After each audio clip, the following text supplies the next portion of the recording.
one of the things that I've been doing to transmute alchemized energy is by calling forth within me, from within me, because I know that everything is within me. Everything. It starts within me. It starts within, it comes out. It's there. You know, everything that we want to be, everything that we can be is within us. We just have to call it forth. And that's what I've been doing. And it's limitless. It is. It's limitless. It's infinite. There's infinite possible ways to be able to call forth that which is which is within you. That which we are. Okay, and what we are possible to be. Our potentiality. Okay, and so one of the things that I have invoked, decreed, brought forth from within me is the law of energetic reciprocity, and so which states that no energy consciousness can come into or interact with my energy consciousness with ill or negative intentions or lower vibrations, for I am not intending ill or negative toward any other energies. And then I call upon my divine spiritual team of light, love, and higher energies to support, protect, and fortify this divine energetic principle. And what I did when I called it forth, and I still call it forth, is I pretty much affirm it. You know, is what I do. Actually, type it. I type it over and over and over and over and over, over and over and over. That same phrase I just said to you, that I invoke the law of energetic reciprocity, which states that no energy consciousness can come into or interact with my energy consciousness with ill or negative intentions or lower vibrations, for I am not intending ill or negative toward any other energies. And I call upon my divine spiritual team of light, love, and higher energies to support, protect, and fortify this divine energetic principle, because it's truth. It's based on truth. You know, no one can send me negative energies if I'm not sending out negative energies. That's just law. That's just law. It is. It is. So, I mean, we haven't known that because our boundaries have been blurred. Our energetic boundaries were manipulated and controlled into scenarios that we did not, patterns that we did not realize. And we did before we came into these lives.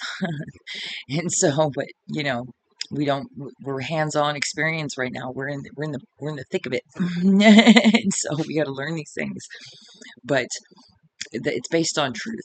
You know what I mean? And if you don't want any other energies to harm you, and you need to put your energetic boundaries up. And you have a whole team of higher energies and other energies, supportive energies around you, angels, guides, ancestors, I mean, masters. We've got so many archangels. We've got spirit animals. We've got nature spirits. We've got elementals, dragons. We have everything. All these different energies that are willing to help. We just have to call them forth to help, and they'll send us the energies into our energy, and those energies will integrate with ours in whatever way is best for us to learn and to figure them out in the ways that we call them forth. Our higher self and our oversoul and all that kind of stuff will figure that out based on our energetic bodies. We have, what, 4 of them? Yeah. And so, and they'll help us out. We just got to call them forth, but we have to be the one to consciously make that decision. That's what I mean. God loves us, and so he respects us, because respect is love, you know, and so we have to decide this for ourselves, and then we got to stick to it, and then we got to be consistent with it, because we're conditioned kind of type of a species. Well, we can condition this into us. We can uncondition things that we don't want, behaviors, patterns, stuff like that, out, as well as calling in good or positive ones. You know, things that we want to be, things that we desire to be, you know, and then things that we don't desire, and that we don't like about ourselves. We can do the same thing. We can affirm to ourselves that we don't want that. We want to let go of that. We want to be different, and ask our higher energies to come forth and help us by sending us supportive energies that will help to make us become what we want to be. That has been what I have done. Don't ask me why. How I figured that out. It's just within me. It's in my DNA. It's in my makeup. that to do this was a natural response of mine that I decided just to start doing because I was intuitively led to be able to do it, and I listened, and I that's what I've done, and I stuck to it. I'm not done. I'm actually, it's cool to be a work in progress, evolving work in progress, you know but we have everything within us that we want, that we need. We just got to call it forth. Everything's tipsy turvy. We think that we have to get everything from outside of us, and so we attach to our energy outside of us to things that don't help. We have to detach all that, and then we come back to who we are, and from there we can bring forth what we want. We can bring forth what we don't want too. That's the thing about it. You know what I mean? That's how strong we are. That's what we do. We manifest out. But we've attached ourselves to the outside, and so our perception's been based on outside, and we've been manifesting from within based on our outside. And it's created a lot of chaos and confusion and undesired situations for ourselves.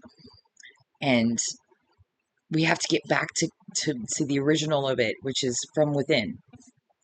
Go within and then create out. Not create, or we're creating from within out, but it's based on out right now, on the outside circumstance, and that's why we never have any happiness with it, because it's nothing that can last. Everything outside of us changes all the time, and it's going to keep changing. And so when we try and grab onto it with our energy, it's just false, and then we end up getting stuck, and like our vibration gets low, and it starts to stagnate. It hinders, it limits, it gets limited, it doesn't move in the ways that it doesn't flow in the way it's supposed to, in the way it was made. Think of ourselves as fuses. That's what we are, energy wise. We're like little fuses. That's it. They say conduits, and we are vessels. We're vessels of light, but a fuse would be a better way to for an analogy of what we are. And when we attach ourselves to outside circumstances, it creates blockages within our energy that make it so that fuse, so the energy can't flow through us like it should. Like we plug in pretty much, to Mother Earth, and to the cosmos, and to everything, to that whole. That's what grounding is, you know. But if it, by attaching to things outside of ourselves, we make it so we have these blockages where the energy can't flow, and so it doesn't come into fruition like it's supposed to, like it was made to, like we were made to. We were made to dance with our surroundings, to be a symphony with our surroundings, in a beautiful way.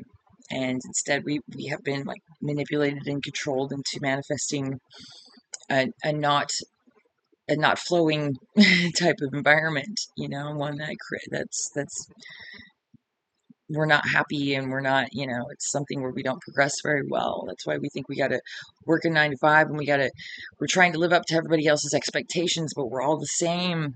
We shouldn't be trying to put, uh, you know, who we are and what we should be and how we should be on anyone else. It's within us that is, and that's why we're never happy about it.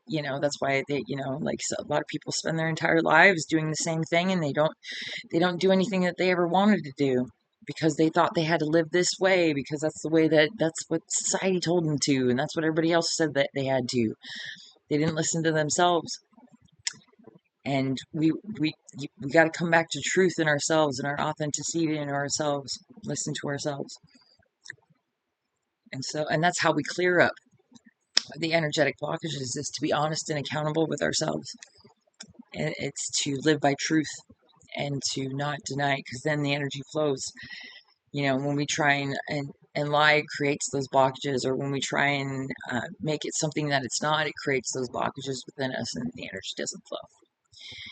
And so being authentic and being true is the beginning steps of clearing out those energetic blockages within us, so that we can flow in a more harmonious state, that which we were intended to be and live in the first place.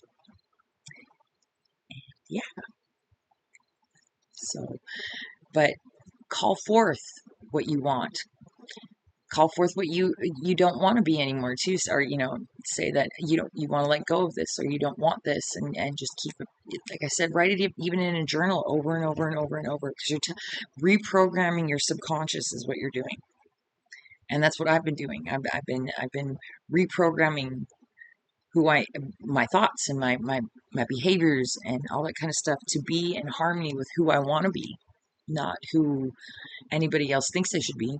You know what I mean? Like they can go do their thing and I'm gonna do my thing, That's the cool thing about being a sovereign, and like I said, God giving us respecting our free will choice and our God-given abilities, our God-given nature, empowerment, power. To be empowered, you have to be authentic and true to yourself, and you have to respect yourself and others for and let them have their authenticity and their power. I mean, and no one can infringe upon yours. Don't let that happen. You can't let that happen, because it just takes from you in ways that you don't realize. And even it comes out sideways and stops you and hinders you and limits you in ways that you don't realize. Like I'm speaking from experience. This is what I mean. Like it's weird because I have the ability to look back, get a bird's eye view, be objective, and see when I've been wasting time doing something or acting in a manner or thinking in a manner that isn't in a productive way to where I want to be, or in a progressive way to what I want to do. And so, yeah, it's astonishing how our thinking patterns, our familiar behaviors can keep us trapped in a state of being that we're not happy, and we don't even realize, because it's comfortable and that's what everybody else is doing or whatever. But then, at some point you may look back and go, damn, I just wasted all that time doing all that, and I could have been doing this. That's kind of shitty. And that's where you got to honor yourself and try and see that before it's way later down the line, because then you're going to be living in regret that you didn't do it then. Then you're going to feel worse. So that's why it's good to be upfront and honest with yourself right away, and just be objective with it right away, because it only prolongs your own suffering. It does. We are the ones in charge of our own lives. It's true. No one outside of ourselves can make us do anything, and no one can make us feel anything. We let them have that power if they do. You know, and if they do us wrong, we're the ones that have to take that power away for our own happiness, for our own self-respect, for our own self-love, to be true to ourselves, so we can live in a way that we're more happy, that we're happier in, that we're more joyful, that our vibrations are higher, that things that don't matter don't bother us, or don't take from us in ways that they have for too long, too long, too long.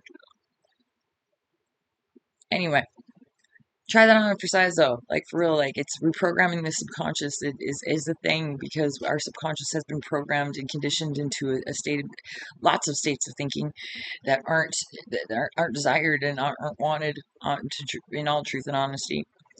And so, to be able to break that, we have to rewire the subconscious. We have to reprogram the subconscious too. You know, besides taking actions that are in alignment with it as well. You know, but that's the cool thing about the calling it forth and the affirmations, is that your actions will, if you reprogram your subconscious, your actions will start to automatically align with that reprogram.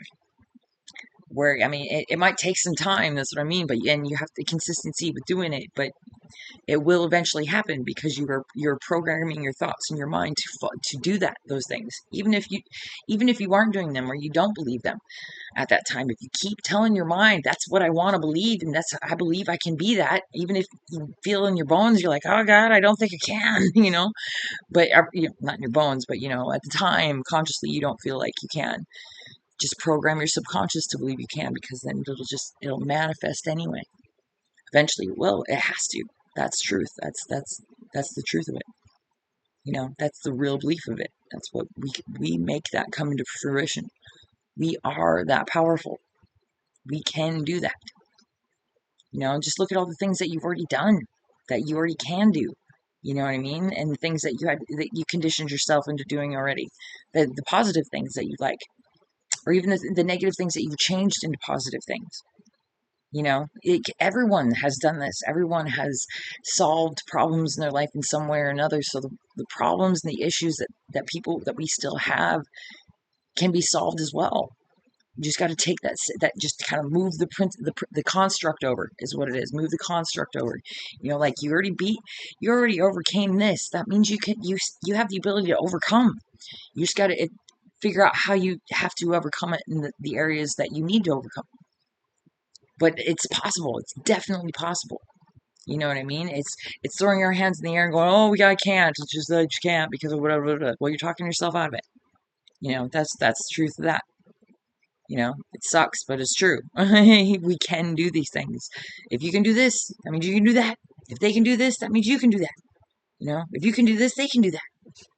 These things are possible. If we couldn't think of them or as even being possible, then they wouldn't be possible. But since they are even a possibility, even if they seem far-fetched, it's still a possibility. It's still able to be thought of, so it means it still can happen.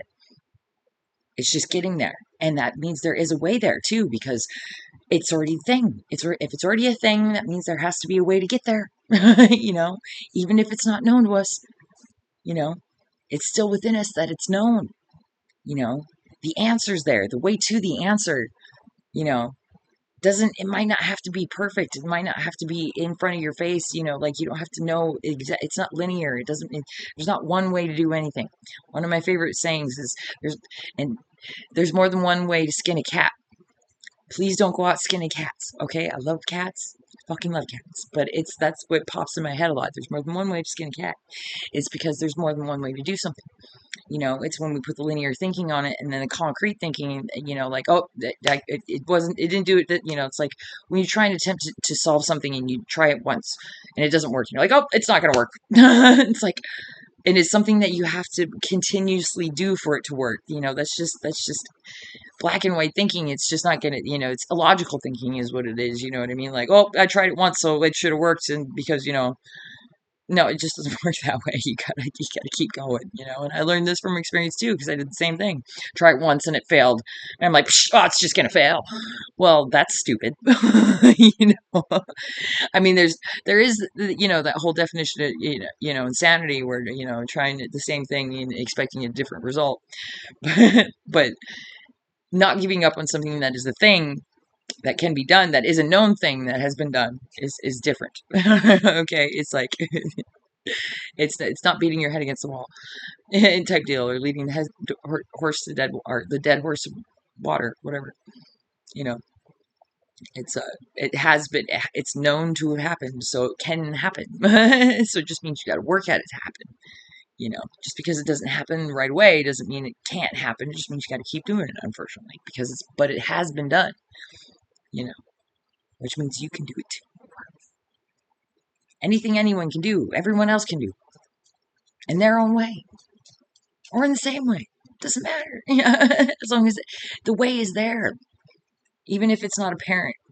You know what I mean? If the answer is able to be an answer, and it can be solved, there is a solution, then the way to that solution doesn't always have to be apparent.